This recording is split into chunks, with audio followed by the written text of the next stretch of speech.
오늘 시간에는 마태복음 17장 1절 이하의 말씀을 가지고 그들 앞에서 변형대사라는 제목으로 잠시 말씀을 증거하도록 하겠습니다. 지난 시간에 우리는 가이사랴 빌립보에서 있었던 베드로의 고백을 살펴봤습니다. 예수님께서 제자들에게 물으셨죠. 너희는 나를 누구라고 생각하느냐? 그러자 베드로가 뭐라고 대답합니까? 주는 그리스도시요 살아계신 하나님의 아들이십니다. 그 말씀이 마태복음 16장 16절에 나와요. 장과 절수가 같아요. 그러니까 여러분 이 고백은 굉장히 위대한 고백이니까 마태복음 몇 장이라고요? 16장 16절은 꼭 여러분 암기하시기 바랍니다. 자, 그리고 18절에 가면은 예수님께서 말씀하시기를 너는 베드로라 내가 이 반석 위에 내 교회를 세우리니. 그러니까 예수님께서 반석 위에 예수님의 교회를 세우신다는데 그 반석은 무엇을 의미하는 겁니까? 베드로의 신앙 고백. 베드로의 신앙 고백.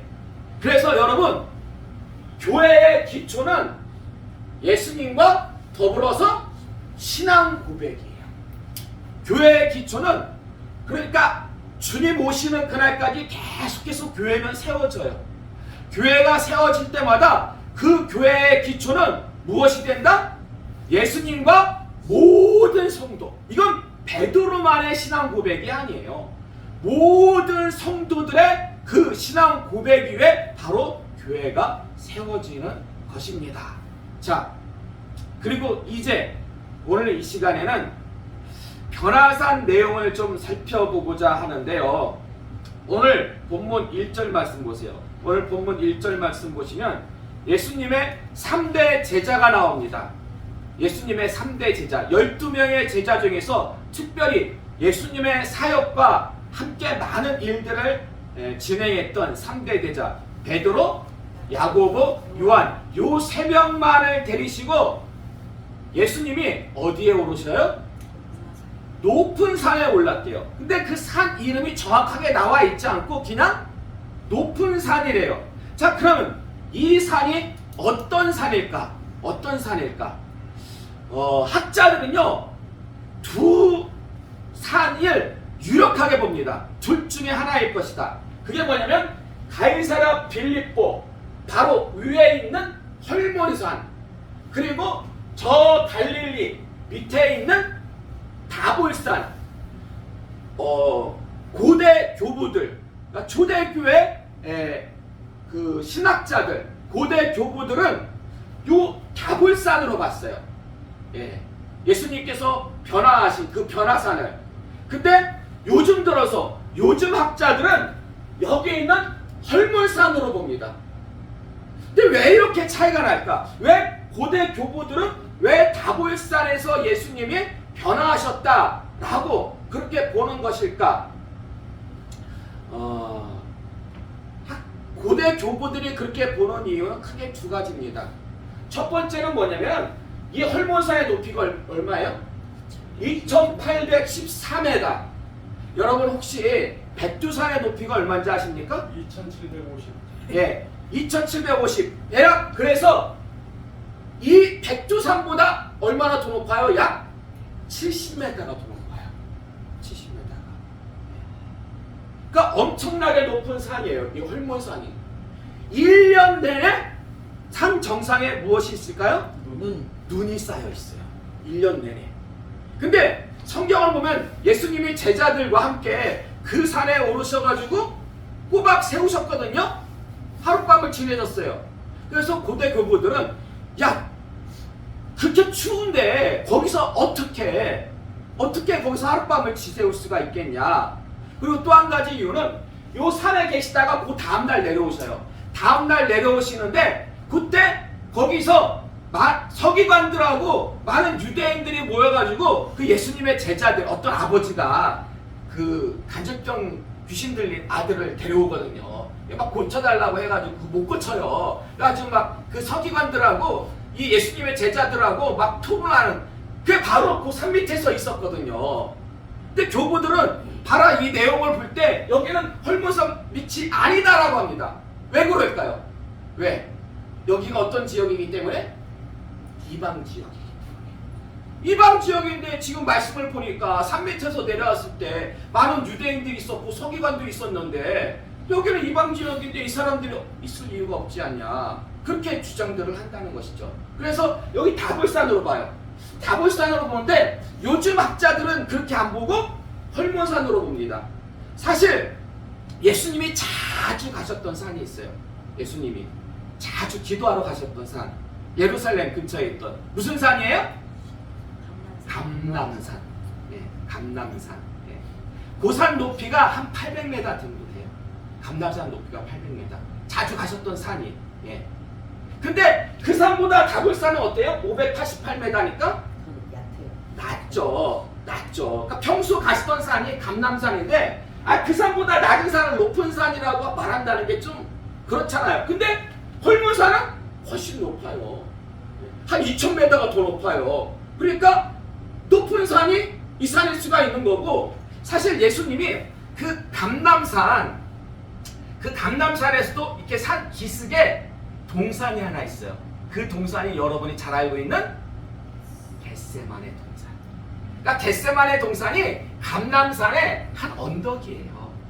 예수님이 매일 기도하러 습관에 따라 감람산 가셨을 때 그 산 꼭대기 가가지고 맨날 기도하신 거 아니에요. 그 겟세마네 동산에서. 예? 그러니까 예수님이 지금 제자를 데리고 헐몬산 꼭대기, 지금 등산이 목적이 아니잖아요. 예? 등산이 목적이 아니잖아요. 그렇기 때문에 좀 올라가다 보면은 겟세마네 동산처럼 적당한 데가 있으면은, 예? 거기서 기도하시고 거기서 밤을 지새울 수도 있는 거 아니겠습니까?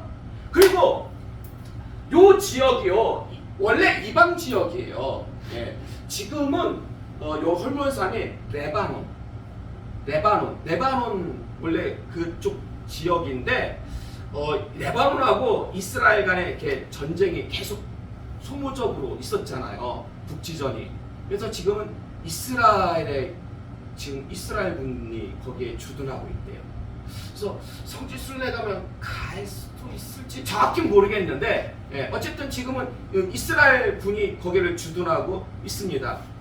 근데 당시에 그 예수님 당시에 헤롯 대왕이 이렇게 다스렸잖아요. 예.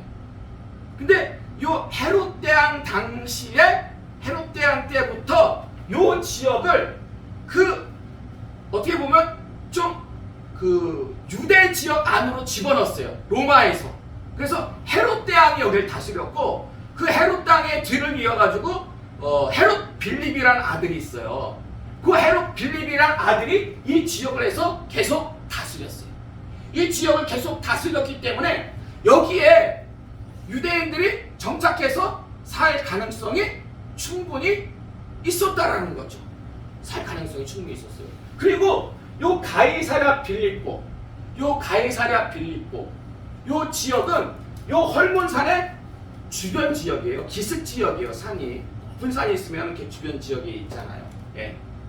그러니까 원래 이 지역은 또 예전부터 어떻게 보면은 그 유대인들이 좀 거주하고 있던 그런 지역이었습니다. 예.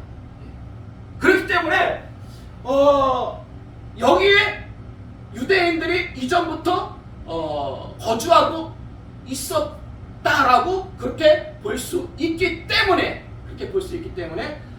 요즘 학자들은 헐몬산이다, 높은 산이 헐몬산이다, 그렇게 보는데, 뭐 정확한 거는 저도 모르겠습니다. 정확한 거는 여러분들이 하늘나라 가가지고 정확한 거 알고 싶으면은 거기서 한번 물어보시기 바랍니다. 계속해서 오늘 본문 2절 말씀 보시면은요, 이제 예수님의 모습이 변형이 됩니다. 변형이 되는데, 왜 예수님의 모습이 변화되신 걸까? 예수님이 그 3명의 제자를 데리고 산에 올르사 거기서 예수님의 모습이 변형이 되세요. 해와 같이 빛나고, 얼굴이, 옷이 흰 옷과 같이 빛나는데, 예수님이 그렇게 변형되신 이유가 뭐겠습니까? 변화되신 이유. 왜 예수님이 변화되셨을 것 같아요? 제자들에게 함께 한다. 맞았어요. 권사님 맞았어요. 네. 예수님이 그 변화되신 모습은 예수님이 이 땅에 오시기 전에 하늘에 계실 때 그 영광의 모습이에요. 그 영광의 모습. 그 성육신 이전에 그 영광의 모습을 제자들에게 보여주신 거예요. 무엇을 깨닫게 하기 위해서? 내가 바로 그렇죠. 메시아다. 예. 성자 하나님이다. 메시아다. 라는 그것을 보여주기 위해서 예수님께서 그 확신을 갖다가 깨닫게 해주시기 위해서 예수님이 변화하신 거예요. 자, 그리고 3절 말씀 보시면은 그렇게 변화하셨을 때 누가 등장합니까? 예? 누가 등장해요? 모세하고 엘리야가 등장해요. 그러니까 모세하고 엘리야는 그 등장하기 전에 어디 있었을까요? 하늘나라에 있었겠죠. 낙원에 있었겠죠. 근데 이제 예수님이 딱 변화하셨을 때 와가지고 같이 예수님과 함께 교제를 나눠요. 그럼 모세하고 엘리야가 등장한 이유가 뭘까요? 모세하고 엘리야가 등장한 이유. 너희들도 나중에 하늘나라 갈 수 있을 것이다.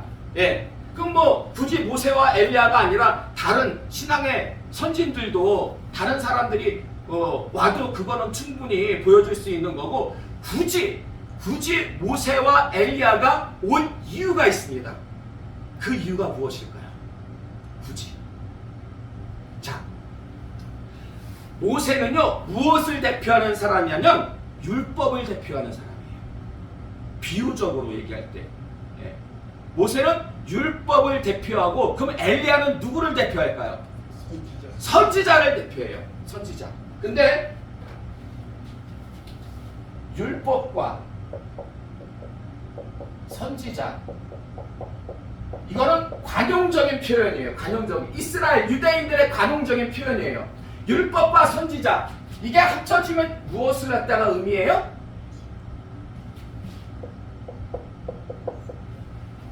구약 성경을 의미합니다. 구약 성경을 의미해요. 그러니까 직접적으로 구약의 말씀 그렇게 할 수도 있지만은 관용적인 표현이에요. 율법과 선지자라는 것은 구약을 의미하는 말씀이에요. 구약을 의미하는 말씀. 자, 그러면 거의 다 답이 나왔어요. 모세와 엘리야가 등장한 이유는 무엇입니까? 등장한 이유. 그래서 등장해서 예수님과 함께 있은 이유가 무엇이겠습니까? 바로 구약에서 예언하고 증거하고 있던 메시아가 누구나 예수님이다. 구약에서 누누이 강조했던 메시아가 바로 예수님이다라는 것을 증거하고 있다라는 것입니다. 자, 근데 오늘 본문 4절 말씀 보세요. 오늘 본문 4절 말씀 보시면은 베드로가 예수께 여쭈어 이르되 주여 우리가 여기 있는 것이 좋사오니 만일 주께서 원하시면 내가 여기서 초막셋을 짓되 하나는 주님을 위하여 하나는 모세를 위하여 하나는 엘리야를 위하여 하리이다. 아멘. 지금 베드로가 무엇을 짓겠다고 합니까? 초막셋. 초막을 짓겠대요. 초막을. 그러니까 당시에 그 유대인들은 이렇게 귀한 손님들이 오면은 이렇게 뭐 초막 같은 그러니까 텐트 같은 거를 이렇게 지어가지고 거기에 손님들이 편히 거할 수 있도록 이렇게 그러니까 편하게 지내라고 그렇게 그러니까 이게 좀 더 확대되면은 오늘날식으로 의미한다면은 교회를 짓겠다는 거예요. 교회를 짓겠다. 기념하는 교회. 근데 이 베드로가 갑자기 초막을 짓겠다고 한 이유가 뭘까요? 갑자기. 같이 살자 그거. 그렇죠. 지금요 베드로는 평생 이런 광경을 예전에도 보았을까요? 아니면 처음 보았을까요? 처음. 난생 처음 본 거예요. 여러분 혹시 하늘나라 혹시 본 적 있습니까? 하늘 영광을 혹시 보신 적 있습니까? 혹시 보신 적 있어요? 저도 보진 못했어요, 하늘 영광. 근데 저희 할머니 같은 경우는 보셨다고 하더라고요. 그 저희 교단의 옥천에 기도원이 있었거든요. 혹시 가보셨어요? 네, 천대교에서 몇 번 갔었는데 그 옥천에 수소리에 기도원에. 근데 거기서 밤에 뒷산에 올라가지고 기도하시는데 하나님께서 무엇을 열어주셨어요? 눈을 네, 영안을 열어주셨어요. 영안을 열어주셔가지고 하늘을 보신 거예요. 천국을 보신 거예요. 와, 그렇게 빛나고 그렇게 멋있고 그렇게 화려하고 그렇게 좋을 수가 없대요. 너무나. 근데 그 눈을 가지고 세상을 바라보니까 어때요? 세상이? 뱀들 있잖아요. 부러움이들. 뱀, 구렁이, 온갖 더러운 것들이 막 얽히고 설키고 막, 예? 그러니까 세상의 미련이 안 생기는 거야. 세상의 미련이. 예, 그 영광을 보니까. 근데 베드로도 뜻하지 않게 지금 하늘 영광, 예? 하늘 영광을 접하게 된 거예요. 그래서 너무나 황홀해가지고, 예? 황홀해가지고 이런 고백을 했던 건데, 누가복음 9장 33절의 말씀 볼까요? 누가복음 9장 33절의 말씀.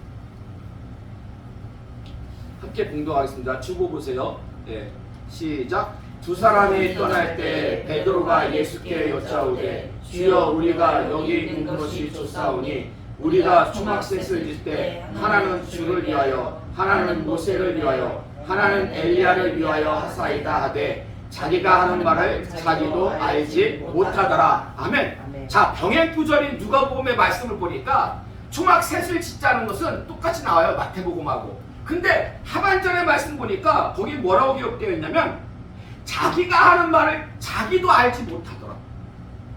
이걸 다른 얘기로 하면, 다른 말로 하면 지금 베드로가 뭐 한 거예요? 무슨 말을 짓거린 거예요?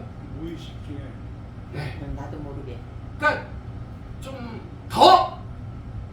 더 이렇게 피부에 실감나게 이 말을 바꾼다면은 횡설수설한 거예요. 네? 자기도 자기가 무슨 말을 하는지 몰라. 말해놓고서는 횡설수설한 거예요. 횡설수설. 네. 근데요, 마가복음 9장 6절의 말씀 볼까요? 마가복음 9장 6절 주고 거기 참고하세요. 함께 공부하겠습니다. 시작. 이는 그들이 몹시 무서워함으로 그가 무슨 말을 할지 알지 못함이더라. 아멘. 그러니까 이게 너무 갑작스럽게 하늘의 영광을 접하게 되니까요, 눈은 황홀해.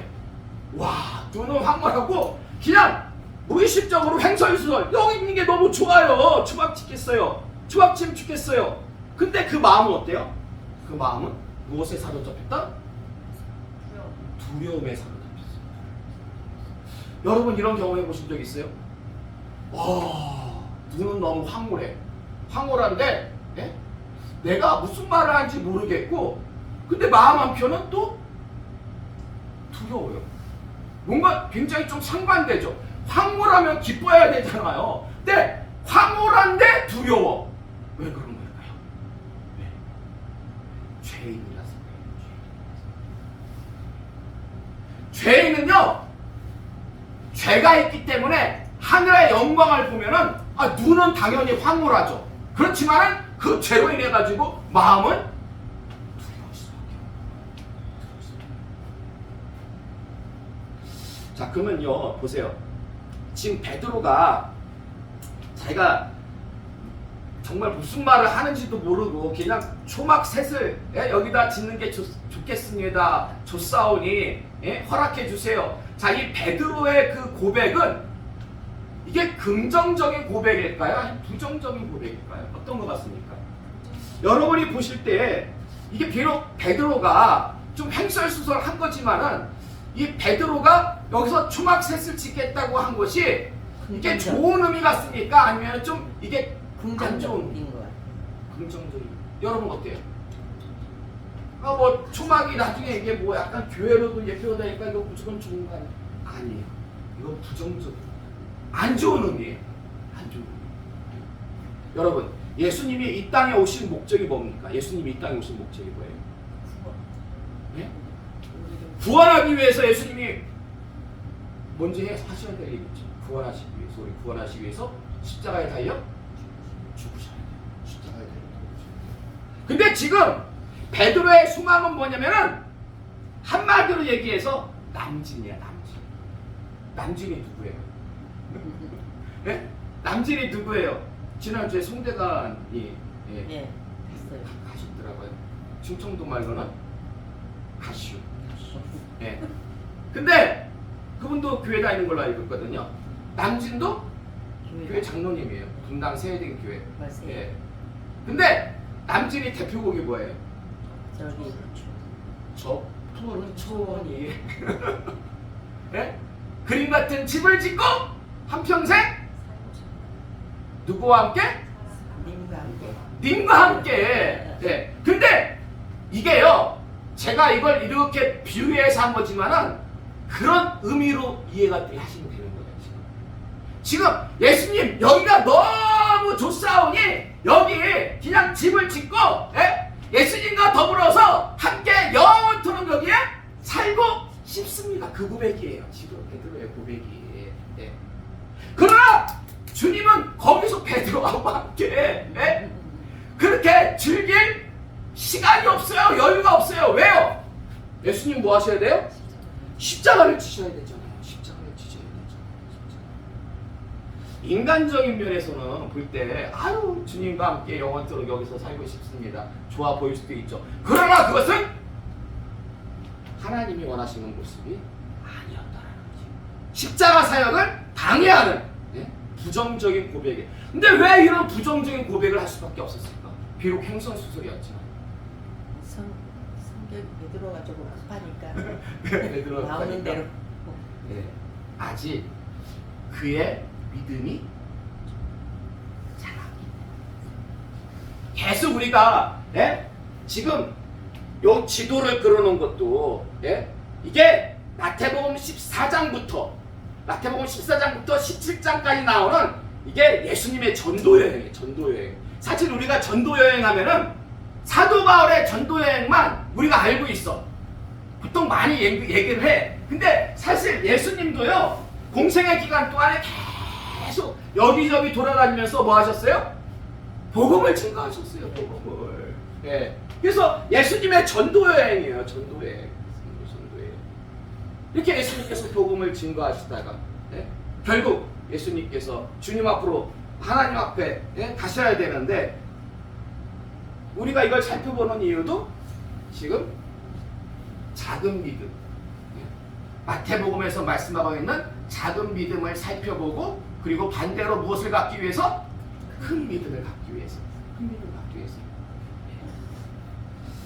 어쨌든 작은 믿음 때문에 그런 고백을 했던 거예요. 베드로의 믿음이 아마 컸다면은 그런 고백 안 했을 텐데, 예, 비록 무의식중이었지만, 그러니까 무의식중에는 본심이 나오게 돼 있는 본심이. 그의 믿음이 작았기 때문에 그런 고백을 할 수밖에 없었던 겁니다. 자, 이제 마지막으로 5절 말씀 보시면은 빛난 구름 속에서 어떤 말씀이 들립니까?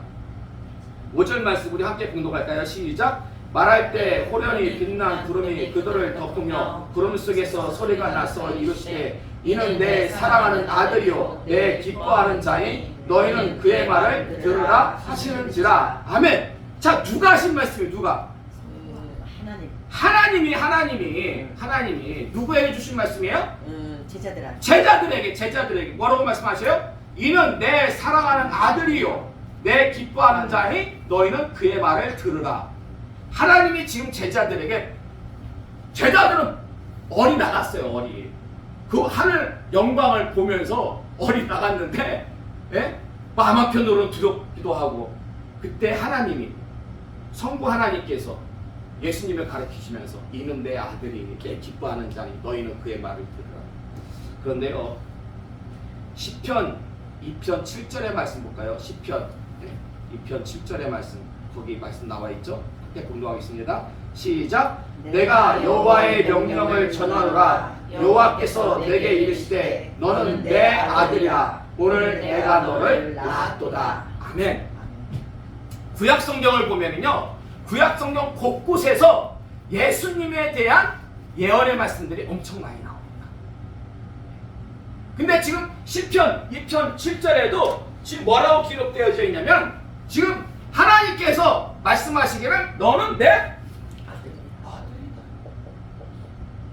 자, 이사야 42장 1절의 말씀 볼까요? 이사야 42장 1절의 말씀 함께 봉독하겠습니다. 시작. 내가 붙드는 나의 종, 내 마음에 기뻐하는 자, 곧 내가 택한 사람을 보라. 내가 나의 영을 그에게 주었은즉 그가 이방에 정의를 베풀리라. 아멘. 요 말씀도 예수님에 대한 예언의 말씀인데, 내 마음에 어떠한 자?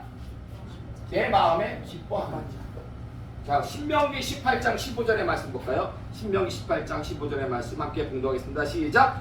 내 하나님 여호와께서 너희 가운데 내 형제 중에서 너를 위하여 나와 같은 선지자 하나를 일으키시리니 너희는 그의 말을 들을지니라. 아멘. 자, 이 말씀은 모세가 이스라엘 백성들에게 예수 그리스도를 예언한 말씀이에요.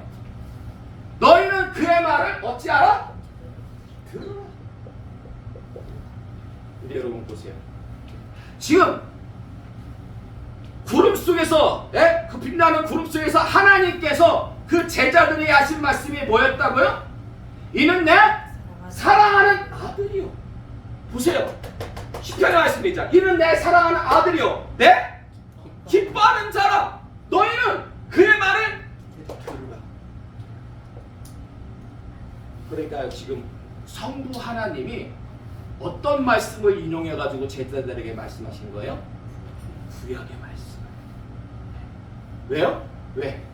왜 구약의 말씀을 인용해가지고 성부 하나님이 제자들에게 주신 이유가 뭘까요? 바로 구약에서 말씀하고 있는 예수, 메시아가 누구다? 메시아가 바로 예수 그리스도이기 때문에. 구약에서 말씀하고 있는 바로 그 메시아가 예수님이기 때문에 구약의 말씀을 더욱더 확신을 주기 위해서 구약에 예언된 말씀을 가지고 지금 하나님께서 이렇게 제자들에게 보증해 주시고 있다는 것입니다. 결론의 말씀을 드리도록 하겠습니다. 이 변화산의 사건, 우리는 그냥 여기 헐몬산에서 변화했다고 우리는 그렇게 봅시다. 헐몬산에서. 근데 보통 변화산 사건에 대해서 많은 목사님들이 설교하시고 여러분도 여러 번 들어보셨을 거예요. 그러면 여러분들 머릿속에는 이 변화산 사건을 통해 가지고 어떤 게 머릿속에 남습니까? 어떤 게 보통 머릿속에 남아요? 그냥 예수님께서 그 변화산에 오르셔가지고 뭐 하셨다? 변형되셨다. 근데요, 그게 핵심이 아니에요. 그게 핵심이 아니고 이 변화산의 핵심은 무엇입니까? 예수님의 메시아 되심. 예수님의 메시아 되심을 위해 가지고 예수님께서 스스로 먼저 성육신 이전의 모습으로 변형하셨어요. 하나님의 그 하늘나라 그 영광인된 모습으로 변형하셨고 모세와 엘리야까지 등장했어요. 구약에서 예언했던 그 분이 바로 이분이다. 그리고 하나님께서도, 성부 하나님께서도 직접 보증하셨어요. 구약의 말씀을 가지고. 그러므로 변화산 사건의 핵심은 뭐다? 바로 예수 그리스도가 누구다? 메시아다. 메시아다는 것입니다. 여러분은 예수님의 메시아 되심을 믿으십니까? 아멘. 근데 여러분, 예수님의 메시아 되심을 믿는다는 거 무엇을 의미하는 걸까요? 예수님의 메시아 되심을 믿는다는 거. 하나님이요, 제자들에게 이는 내 아들이요 내 기뻐하는 자니 너희는 그의 말을 들으라. 그의 말을 들으라. 말씀이 성육신하셨어요. 말씀이. 오늘 우리가 교독한 요한복음 1장에도 보면 태초에 말씀이 계시니라. 이 말씀이 하나님과 함께 계셨으니 이 말씀은 곧 하나님이시라. 그 말씀이 우리에게 오셨어요. 말씀이. 이 말씀이 바로 예수님이에요. 이 말씀. 너희는 그의 말을 들으라. 하나님이 우리에게 주신 말. 제자들에게 주신 말씀이 아니라 바로 우리에게. 너희가 예수 그리스도가 메시아이심을 믿는다면 너희는 이 말씀에 순종해라. 이 말씀에 순종해라. 이렇게 우리가 순종할 때에 어떤 역사가 나타납니까? 하나님께서 말씀을 통해서 약속하신 은혜와 축복이 우리에게 주어집니다. 그냥 주어지는 거 아니에요. 우리가 그냥 입으로만 예수님의 메시아 되심을 믿습니다. 그건요, 허공에 뜬 연불이에요. 예수님이 메시아 되심을 믿는다면 말씀에 순종하시기 바랍니다. 그분의 말씀을 듣고 따르시기 바랍니다. 그럴 때 하나님께서 주시겠다 약속하신 것들이 여러분의 삶 가운데 넘쳐날 겁니다. 여러분, 말씀을 통해서 은혜 받고 말씀을 통해서 여러분의 인생과 가정과 직장과 교회가 회복되기를 원합니다. 아멘. 하나님의 영광이 여러분을 통해서 드러나기를 원합니다. 아멘. 이런 귀하고 복된 은혜가 항상 함께 하시기를 주님의 이름으로 축원합니다. 아멘.